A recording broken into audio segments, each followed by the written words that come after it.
자, 테슬라에 이어 애플까지 계약 소식이 전해지면서 삼성전자에 대한 기대감이 커지고 있는데요. 자세한 이야기는 전문가와 함께 나눠보도록 하겠습니다. 자, 전화로 오늘 만나볼 텐데요. 삼성전자 반도체 공정개발연구원으로 지내고 계신 박준영 산업인류학연구소장과 전화로 만나보도록 하겠습니다. 연구원님, 안녕하세요. 네, 반갑습니다. 네, 최근에 삼성전자의 움직임이 좀 달라지고 있습니다. 테슬라에 이어서 애플과 또 파운드리 수주 계약을 체결을 했는데 그동안 소니가 독점으로 공급하던 애플 이미지 센서를 생산할 것이다. 이런 예측이 나오고 있습니다. 어떻게 보십니까?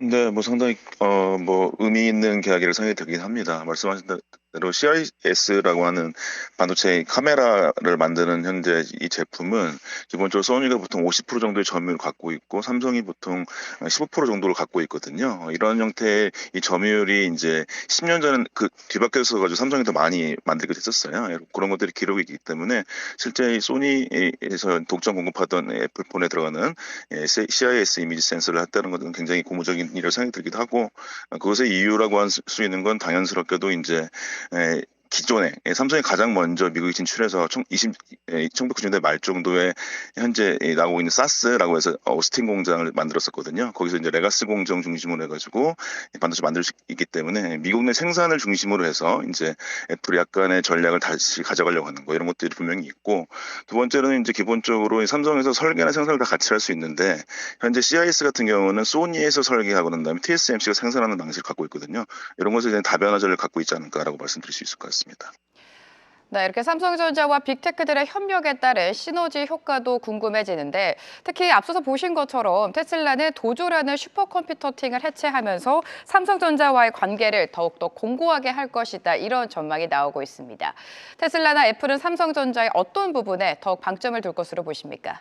네, 지금 삼성이 다른 반도체랑 가장 차이가 나는 게 무엇이냐면 결국에는 삼성은 설계 생산을 다 같이 하는 단점도 있었지만은 이 설계 생산이라고 하는 걸 한꺼번에 할 수 있는 게 장점이 될 수 있을 것 같습니다. 그래서 왜냐 이제 삼성과 애플이 이제 사이가 좋았던 시기가 2008년에서 2014년이 있었습니다. 그때 10년 전으로 돌아가서 그때 애플의 이 아이폰에 들어간 칩을 삼성이 생산했었지 않습니까? 그때랑 유사하게 이 설계 생산을 같이 할 수 있도록 하고 이제 현재 업계 2등으로서 TSMC보다 훨씬 더 서비스가 잘 될 거로 생각되는 삼성을 활용할 수 있을 것 같다고 생각이 들긴 하고요.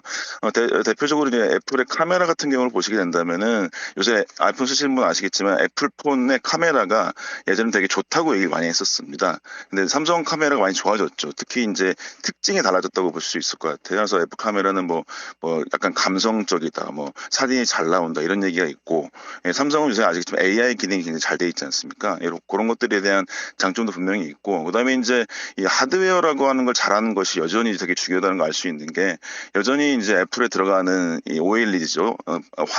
이 화면은 여전히 삼성 디스플레이 걸 쓸 수밖에 없습니다. 그래서 그런 것들의 하드웨어적 강점이라고 하는 게 굉장히 강점이 될 수 있겠고, 도조 칩 같은 경우는 이 삼성 같은 경우가 이제 큰 어떤 굉장히 전환점이 될 수 있지 않을까라고 생각이 들긴 합니다. 그래서 그것을 성공적으로 진행해가지고 이 선단 공정에서 진행되는 것들을 레퍼런스를 쌓아가지고 확정할 수 있도록 하는 것들이 필요하지 않을까. 동시에 이 테슬라도 마찬가지로 미국 공장에서 할 수 있기 때문에 아주 앨런 머스크 같은 경우도 아주 단단하게 제조 관리하겠다 한 것처럼 그런 걸 이제 서로 간에 배우면서 성장을 할 수 있지 않을까라고 말씀드릴 수 있을 것 같습니다. 네, 지금 양사의 시너지가 굉장히 기대되고 있는 상황인 것 같습니다. 최근 삼성전자의 수주 행보를 두고 시스템 반도체 경쟁력의 회복 신호탄이 될 것이다. 이런 긍정적인 평가가 나오고 있습니다. 그동안 아픈 손가락이었던 파운드리 사업 적자 축소를 할 수 있을지가 궁금한데요. 어떻게 보십니까? 네, 이미 주가가 굉장히 많이 돼 있는 것 같아요. 근데 저로서 이제 좀 기술적으로 말씀을 드리자면, 실제 매출 반영 여부는 이번에 이 소위 레가시 공정이라고 얘기할 수 있겠죠. 애플폰에 들어가는 CIS 같은 경우는 아마도 오스틴 공장에서 14나노 이상의 좀 더 예전의 공정을 할 수 있기 때문에 설계 생산 포함해서 아주 빠르면 올해 말, 이제 어떻게 계획되는지 모르겠으니까요. 아니면 이제 내년 초 정도에 실제 매출이 기대될 수 있을 것 같고요. 그다음에 그다음에 테슬라 같은 경우는 지금 실 테일전 공장을 다시 짓고 하게 된다면 아무리 빨라도 1년은 걸릴 것 같아요. 그래서 뭐 올해 내년 하반기 정도부터 매출이 발생할 수 있을 것 같긴 합니다. 그 규모가 보신다면은 현재 테슬라 같은 경우는 이제 23조에 8년이지 않습니까? 그래서 월에 보통 연에 3조 정도의 매출일 것이고 이익률이 아주 높지는 않을 테니까 보통 10% 정도 잡으면은 한 연간 한 3천억 정도의 이익이 남지 않을까 싶고 현재 예상되는 거는 지금 소니가 만들던 이 CIS 같은 경우는 현재 애플에서 원래 이 보통 참고로 말씀드릴게 이 시스템 반도체가 보통 한 4천억 불 정도 시장이거든요. 거기서 5% 정도인 200억 불이 CIS입니다. 근데 이제 현재 얘가 지금 성장률이 크긴 한데요. 거기서 절반 정도를 이제 소니가 했었고 15% 정도를 삼성이 했을 때 삼성이 15% 정도를 갖고 오게 된다면 이 테슬라와 동일한 형태의 한 3조 정도의 매출이 발생할 수 있을 것 같고 뭐 더욱이 이게 수율도 좀 더 높은 편이기도 하고 기술이 성숙되어 있기 때문에 좀 더 이익률은 더 높지 않을까라고 예상할 수 있을 것 같아서 이 두 가지 때문에 어느 정도 뭐 반영될 수 있도록 하는 것들은 전 뭐 보수적으로 잡더라도 내년 정도에는 잡히지 않을까라고 생각이 드는데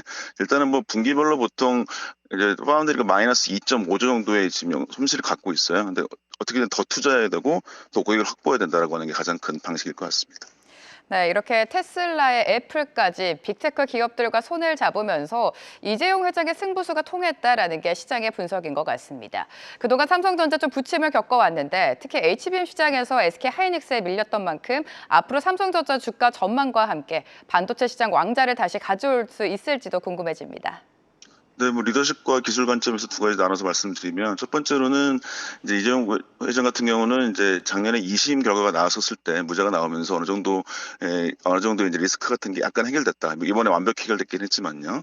이 상황에서 이미 저희 알 수가 있는 게 조직에서 보시게 된다면은 작년 5월 정도죠. 갑작스럽게 이제 전영 대표에서 체계로 인사가 단행이 됐고 그다음에 이제 새롭게 파운드리 쪽에서는 한진만 사장이라고 해서 세일을 굉장히 잘할 수 있는 기술 엔지니어가 이제 사장이 됐는데 특이하게 박용인 사장이라고 하는 시스템 LS 사장님은 유임이 됐어요. 독특한 현상이거든요. 말하자면 그때부터 해가지고 이런 형태의 빅테크 회사들하고 계속적인 어떤 협상들 같은 것도 유지하지 않았나라고 해서 리더십 같은 것도 제고가 될 수 있다고 볼 수 있을 것 같고 기술적으로는 말씀하셨다시피 결국에는 엔비디아 HBM3나 4라고 하는 게 승인 일정에 달렸다고 생각이 듭니다. 그래서 실제적으로 보시게 된다면은 삼성이 그동안 메모리 생산의 40% 이상을 책임졌었거든요. 그렇기 때문에 지금 그게 안 돼서 HBM이 비싼 거죠. 그래서 그런 것들이 복귀가 된다면은 뭐 아주 중장기적으로 좀 더 봐야겠지만 내년 정도 때 굉장히 큰 승부가 나지 않을까라고 좀 말씀드릴 수 있을 것 같습니다.